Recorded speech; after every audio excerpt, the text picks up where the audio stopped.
Invitational. Not this time, I can tell you that for sure. 2005, 2009, and 2011, these two robots won it together. But see who they're paired with this time, and we're gonna start it off with Team 233. From Rockledge and Cocoa Beach, Florida, the Pink Team. And their partners are on fire, Team 4451. From Fountain Inn, South Carolina, Robots Garage. And it may be their first time here, but they're looking to make history. It's Team 125. From Boston, Massachusetts, the Neutrons.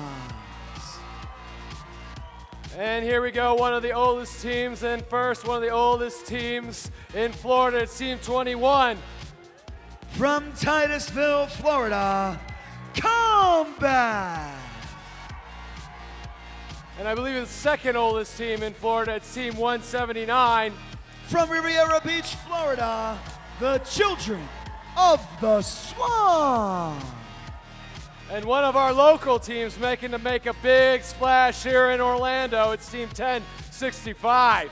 From Kissimmee, Florida, the Moose. All right, the bots are on, the gates are locked, and green means go. Drivers behind the line. 3, 2, 1, go. Semi-final 2, match number 1. Neutron shooting 1, 2, 3. Swamp shooting 1, 2, 3. Moose shooting 1 and 2 and 3. Blue Alliance takes the lead in the driver control mode.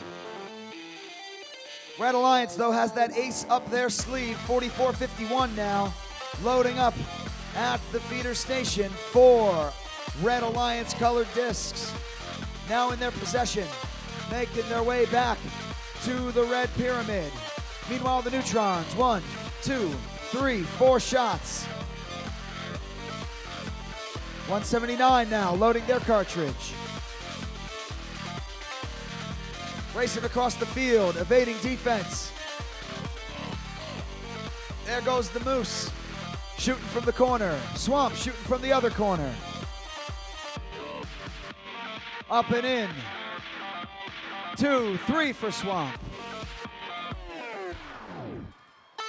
Pink team playing some defense. Not gonna let Swamp get across the field. Swamp, though, able to get around. Pink ended up blocking their own partner. The Moose finishing up, getting fed at that Blue Alliance station. Now, Swamp in possession of 4 Blue Alliance colored discs. They could be going for a big maneuver here.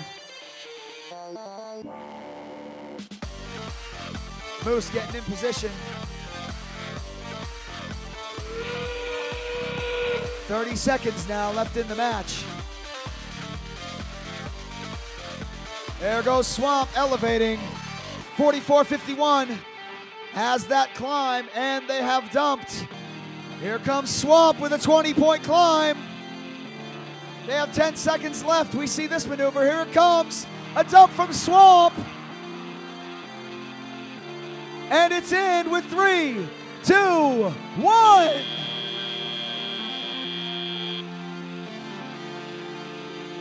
The Blue Alliance with 2 robots. Fantastic semifinal match, especially at the end, that surprise. Swamp throwing them into the bucket at the top. Absolutely. It seemed like Pink and 125 were having trouble, traveling back and forth field, ended up hitting and running into each other. And I noticed that Pink was trying to stop 179, especially when they're fully loaded with this colored disc. Yeah, that was smart of them, and they really tried. They did a little bit. They were pretty effective on defense here, but not nearly as effective as they were against the Twins and 86. And I think it's because they still don't quite know how they're going to play. I mean, it's hard when you haven't seen them really play against you yet, right, and try to adjust to that. Hopefully, Pink will be able to do that. Right now, we're going to go to Dan Swando at the curtain. He's going to have, doing it live. All right, so let's talk a little bit about 125's driving. I mean, they were doing it well, but like you said, 23 kind of hitting them, although I did like how when they were forced to go out of their sweet spot because Right. their partner was climbing. They're still able to get their 4 discs really well. Absolutely. And just to see, 1065 move around and take their time with those shots is really important, especially towards the end when they were shoot just a few more while they were hanging from the first tier climb. They're still able to make those 3-point shots and make them count, which is really impressive to see. Yeah, it was. I mean, it was well done by both alliances, I think, the whole time. I think the biggest surprise was seeing 21 go for the hang really early. Yeah. I was like, that's really early for these guys, and we haven't seen them successfully go for the 2-tier hang all competition. And they seemed to do it pretty easily. I mean, they didn't have a whole lot of problems with it. Same really for 179, even though I haven't seen them do a lot of multi-level climbs. They've done a couple. They always were very cautious about it. I think they went for broke this time, and it paid off for them. Yeah, definitely. But that's the risk you have if you want to make those big points, especially dumping them on top of the pyramid with all those colored discs. You got to take that risk, and it's inherent with part of the game. All right, so why do you think they didn't take those risks earlier? Do you think the strategy didn't dictate it, or that they were just going to put all their chips on another thing and then hope that worked out that way? I think it was mostly like a calculated risk. They knew that this match was going to be very close and very tight. So they're hoping to spread the difference by doing something unconventional, something that they don't do throughout qualifying. Yeah. And like you said, it paid off with that big risk. There's that big reward. It definitely threw a curve for them, and it kind of nullified the hang by 30. It definitely nullified the hang by 44.51 because, I mean, 44.51 got a great 30-point hang out there. Looks like we got scores coming up. Oh, fantastic job, both teams, but really, I mean, those 2 20-point climbs. Yeah. I mean, plus the 10 points from Moose. Yeah, definitely. I mean, and now it comes down to Autonomous and Taliop. I mean, they're going to be equal when it comes to points. Now, here's the difference. If they could stop 179 from getting those colored discs and going for the hang, they may be gold on this because Pink, 44.51 and 125 have been very consistent on making sure they get those 50-point climbs. Yeah, and they've been very time. reliable on it. So for Red Alliance, if they want to come out on top next time, they got to deny 179 and 179 hard.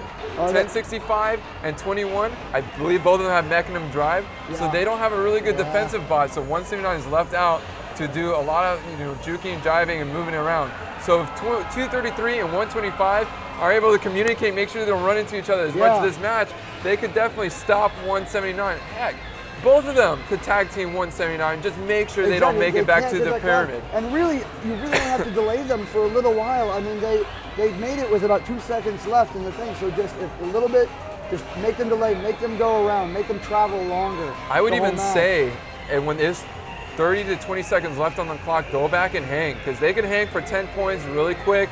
It takes a lot longer for some just to jockey for position to get on the pyramid and be able to dump those colored discs. Exactly, so hopefully they'll be able to figure that out. All right, looks like they're doing the Casper slide on the field, so we're gonna have to talk for a little while longer. Yeah, you want to talk about the next match? Yeah, actually, let's do that. All right, so we have 744, 79, and 1772.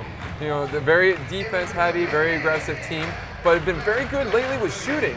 Spectacular, yeah. I mean, if they've nailed their autonomous, they're the advantage on, I would say, of the 4 alliances remaining, in this regional. Definitely. How do you think 180 is going to deal with that sort of change in pick and roll defense that 79 and 744 were having? They're going to have to deny either 79 or 744. 1772 has been very good in getting in the way and slowing down the whole Blue Alliance.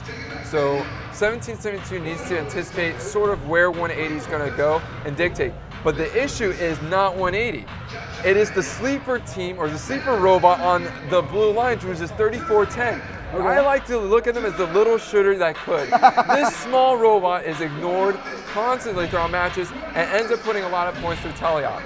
All right, looks like we have someone under the curtain. We'll go ahead and go to them and see what they have. We're coming live from the field, from behind the field.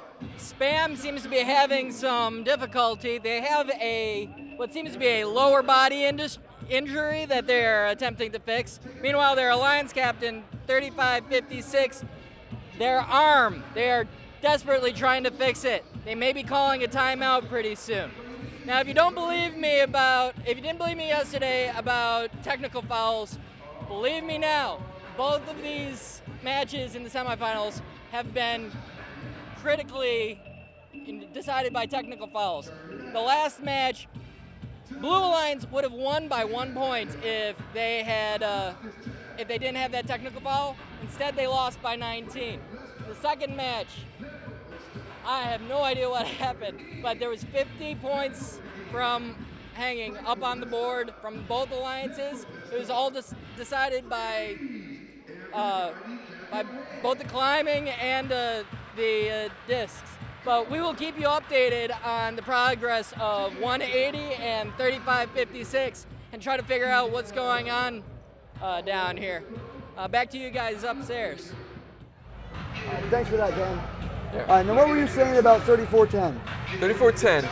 This rule has been constantly ignored through all quarterfinals. No one has contested them, no one pushed them around, but they're still able to go reliably to the human player and put up points every single time. So even though everyone looks at 180, you know, as this big, you know, robot, you know, and that just bullies people around, or at least is imposing themselves on other teams, Definitely. they're the red herring on this alliance.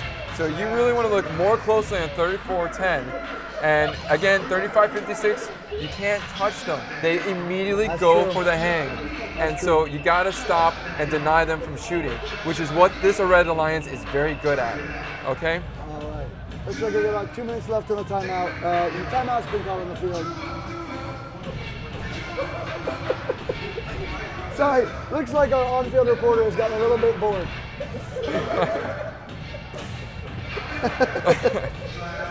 But again, you know, 744 and 79 needs to just be able to help each other out by coordinating their plan of attack. Like trading off like they did last match, perfect. I would even dare to say to continue that, even though the other alliance is anticipating that. Yeah, definitely. I mean, even though they are anticipating it, it's still probably going to be pretty effective. I mean, as long as they just keep, because honestly what it really does is it keeps the traffic around their human loading zone very slim for them. Very little confusion for them to just go load, and they can come back and switch off, score their discs, and they have a constant stream of discs coming towards their goal. So I mean, I think it's effective for it. Really, whether it works effectively as a defense or not, it works really effective as an offense. Absolutely.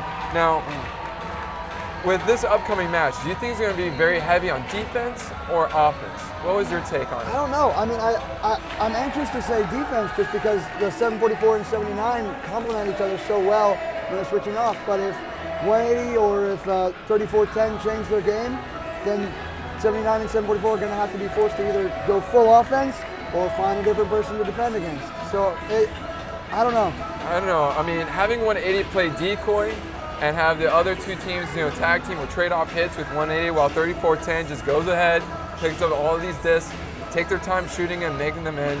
I think if 180 even plays more aggressively and blocking 3410, but the thing is that everyone's ignoring 3410 anyway. Yeah, that's true. So it's almost at this point an option play. Like it really what it comes down to.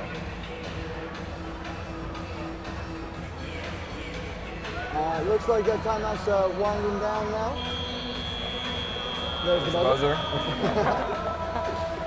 All right, so what, I mean, you said 3410's been basically ignored, but why do you think that is?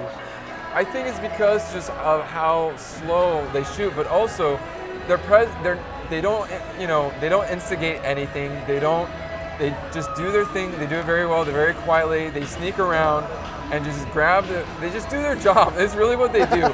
They don't mess in anyone's business. They don't bother. They don't want to be known. I mean, they're almost going through almost very ninja-like, I would even say, and just shoot as much as they can, you know, and they've been very consistent with that and reliable. Okay.